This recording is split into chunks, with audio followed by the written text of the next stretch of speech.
بسم اللہ الرحمن الرحیم۔ شروع اللہ کے بابرکت نام سے جو بڑا مہربان نہایت رحم کرنے والا ہے۔ فرعون مصر کا ایک بہت بڑا ظالم بادشاہ تھا۔ اس نے مصر میں رہنے والے لوگوں یعنی بنی اسرائیل کو اپنا غلام بنا رکھا تھا اور ان پر ظلم و ستم کے پہاڑ توڑتا تھا۔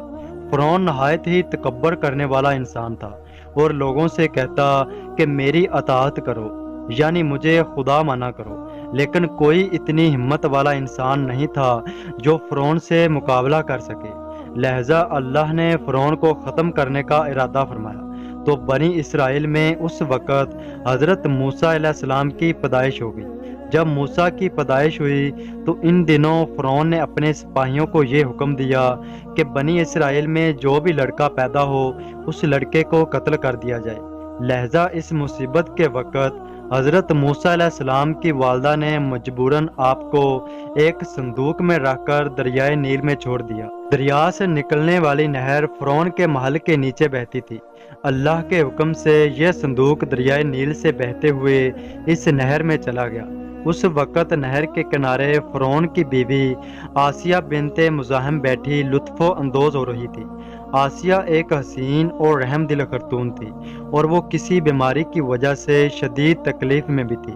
فرعون نے اس کا بہت علاج کروایا مگر بی بی آسیہ صحت یاب نہ ہوئی۔ کہتے ہیں کہ کاہنوں نے بتایا کہ اے فرعون، ہم پیش گوئی کرتے ہیں کہ اس دریا میں ایک بچہ تیرے محل میں آنے والا ہے۔ اگر اس بچے کے منہ کا پانی اس بیمار خاتون کے جسم پر لگ گیا تو آسیہ صحت یاب اور تندرست ہو جائے گی۔ چنانچہ نہر میں بہتے ہوئے صندوق پر آسیہ کی نظر پڑ گئی۔ اس نے اپنی کنیزوں کو صندوق باہر نکالنے کا حکم دیا۔ جب اس صندوق کو پانی سے نکالا گیا اور جب اسے کھولا تو ملکہ نے بچے کو دیکھا تو اس نے یوں محسوس کیا جیسے کوئی بجلی سی چمکی ہے، جس بجلی نے آسیہ کے دل کو منور کر دیا ہے۔ آسیہ کے دل میں بچے کے علاوہ اور کوئی خواہش نہ تھی۔ اس بچے کے منہ کا پانی جیسے ہی آسیہ کے جسم پر لگا تو وہ صحت یاب ہو گئی اور انہیں شفا مل گئی۔ فرعون کی بیوی آسیہ کے بدن سے کوئی بچہ نہ تھا، پہلے وہ بے اولاد تھی، لہذا اس پاک دل خاتون کی ممتا جاگ اٹھی اور اس نے موسیٰ علیہ السلام کو گود میں لے لیا۔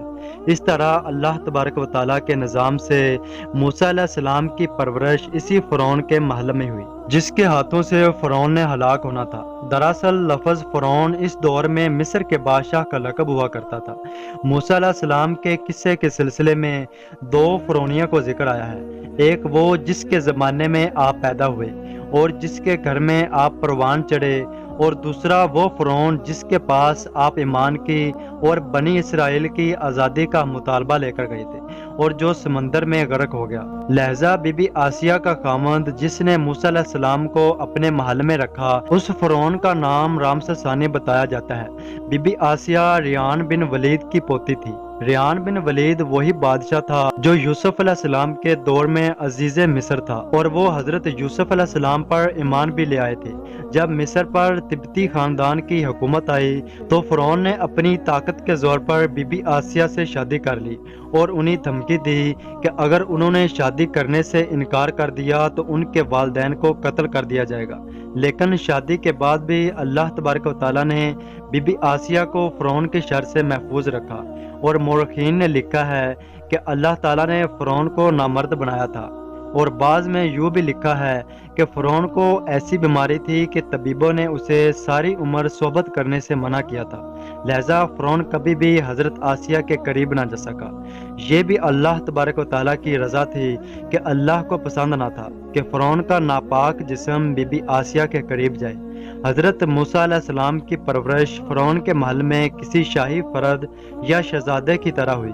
ہر قسم کی ہر چیز آپ کو مہیا تھی، لیکن تبتیوں کے درمیان زندگی گزارنے کے باوجود بھی موسیٰ علیہ السلام فطری طور پر ان سے مختلف کردار کے مالک تھے۔ حضرت موسیٰ علیہ السلام فرعون کے غرور و تکبر اور خدائی کے دعووں کو ناپسند کرتے اور ہمیشہ توحید کے بارے میں واضح بات کیا کرتے تھے جو فرعون اور اس کے حواریوں کو ناگوار گزرتی۔ اس کے بعد بہت جلد وہ وقت بھی آ گیا جب اللہ تبارک و تعالیٰ نے حضرت موسیٰ علیہ السلام کو نبوت سے سرفراز کیا اور آپ فرعون کے دربار میں اسلام کی دعوت لے کر تشریف لائے۔ اس وقت فرعون کے مطالبے پر جادوگروں اور موسیٰ علیہ السلام کے درمیان سحر کا مقابلہ ہوا، جس میں حضرت موسیٰ علیہ السلام کی عصا حقیقی سام میں تبدیل ہو گئی اور جادوگروں پر حق واضح ہو گیا اور وہ آپ کو مان گئے کہ آپ اللہ کے سچے پیغمبر ہیں جنہیں ہماری ہدایت کے لیے بھیجا گیا ہے۔ مگر فرعون اپنے غرور و تکبر پر قائم رہا اور موسیٰ علیہ السلام کی دعوت سے انکار کر دیا۔ اسی دربار میں بی بی آسیہ بھی موجود تھی، لہذا جب اس نے یہ منظر دیکھا تو بی بی کے دل میں فوراً حق کا نور چمک اٹھا اور آپ حضرت موسیٰ علیہ السلام پر ایمان لے آئیں۔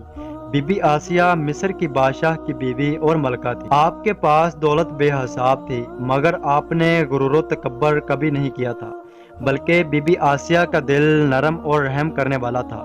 آپ غریبوں اور مسکینوں کی حمایت کرتی، آپ دل کھول کر ان پر صدقہ و خیرات بھی کرتی۔ اسی وجہ سے آپ کو ام المساکین یعنی مسکینوں کی ماں کہا جاتا ہے، چونکہ بی بی آسیہ اپنے خامند رامسس کو بھی جانتی تھی، اسی لیے آپ نے اپنے ایمان کا اظہار نہ کیا۔ آپ چھپ کر اللہ کی عبادت کرتی اور اللہ سے یہ دعا کرتی کہ اے اللہ مجھے فرعون اور اس کے عمل سے نجات دے، میں اس کی کفریہ حرکت سے تنگ آ گئی ہوں۔ حضرت آسیہ خفیہ طور پر حضرت موسیٰ علیہ السلام کی خدا کی عبادت کرتی اور دعا و استغفار میں مشغول رہتی، یہاں تک کہ فرعون کو ایک دن آپ کے ایمان لانے کی خبر ہو گئی۔ اس نے ایک روز اپنے درباریوں سے کہا کہ تم کو میری بیوی کی کچھ خبر ہے، تم لوگ اس کے متعلق کیا جانتے ہو؟ سب نے بی بی آسیہ کی تعریف کی اور ان کی بھلائیاں بیان کی۔